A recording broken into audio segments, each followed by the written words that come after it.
Sound ready, 3, 2, 1, action. Assalamualaikum warahmatullahi wabarakatuh. Bertemu lagi dengan saya, Putri Wulan Sahab, di acara Learning Journal Quest Report untuk merangkum jalannya perkuliahan hari ini.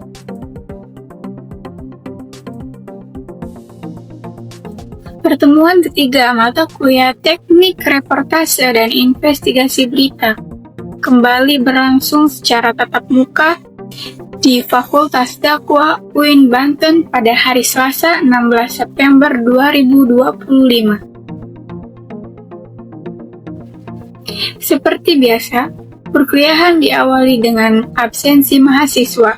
Setelah itu, dosen pengampu Dr. Adi Kusuma langsung mempersilahkan kelompok 1 untuk maju dan melakukan praktek reportase sebagaimana simulasi yang pernah dilakukan pada pertemuan sebelumnya. Sebelum dimulai, beliau juga memberikan arahan sekaligus aturan terkait penggunaan waktu agar kegiatan ini berjalan maksimal dan terstruktur sesuai jadwal. Pemirsa, inilah simulasi reportase kasus tabrakan motor di jalan raya.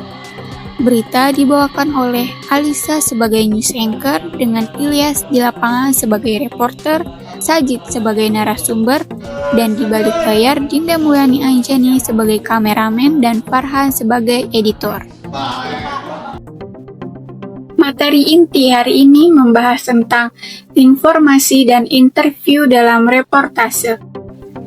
Dosen menegaskan bahwa wawancara tidak sama dengan reportase. Reportase memiliki ruang lingkup lebih luas, sedangkan wawancara hanya salah satu teknik di dalam reportase. Wawancara sendiri adalah proses mencari data berupa pendapat, pandangan, atau pengalaman narasumber yang kemudian dijadikan bahan berita. Untuk menghasilkan wawancara yang baik, reportase harus mempersiapkan diri dengan memilih narasumber yang tepat, menyiapkan daftar pertanyaan, serta bersifat objektif. Rumus 5W plus 1H tetap menjadi kunci dalam perumusan berita what, who, when, where, why, and how. Selain itu, teknik wawancara menekankan pentingnya penguasaan data narasumber, penyusunan pertanyaan yang jelas, mendengarkan jawaban dengan seksama, hingga menjaga agar narasumber merasa nyaman. Berbagai jenis wawancara dipelajari, mulai dari wawancara tertutup, terbuka, konferensi, kelompok, individual, terpimpin, hingga bebas. Bentuk wawancara pun beragam, seperti wawancara sosok pribadi, wawancara berita, vox pop atau wawancara jalanan, wawancara sambil lalu, wawancara via telepon, wawancara tertulis, hingga wawancara kelompok diskusi. Selain wawancara, materi juga menekankan kembali hakikat reportase sebagai peliputan dan pelaporan fakta, baik peristiwa yang sudah terjadi, sedang berlangsung, maupun yang akan terjadi.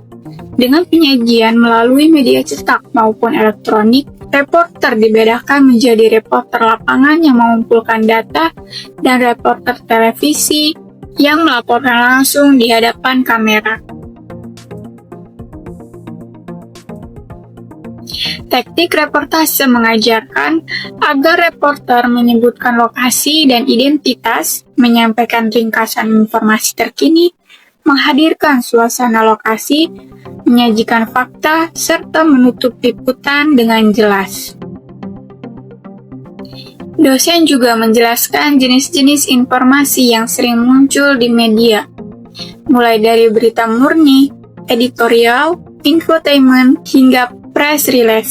Kategori berita pun beragam, hot news, short news, dan in-depth news. Bahkan ada klarifikasi hard news yang penuh ketegangan, soft news yang ringan, dan sport news atau breaking news yang muncul secara mendadak. Dari praktek kelompok dan materi yang disampaikan hari ini, kami semakin memahami bahwa wawancara dan reportase adalah dua hal yang saling melengkapi. Wawancara memberi data, sedangkan reportase mengolah data tersebut menjadi berita yang utuh. Selain itu, disiplin waktu, keterampilan komunikasi, serta kesiapan mental menjadi bekal penting bagi seorang jurnalis. Demikian rangkuman Learning Journal reportase kali ini. Saya, Putri Wulan Sahab, terima kasih atas perhatian Anda. Wassalamualaikum warahmatullahi wabarakatuh.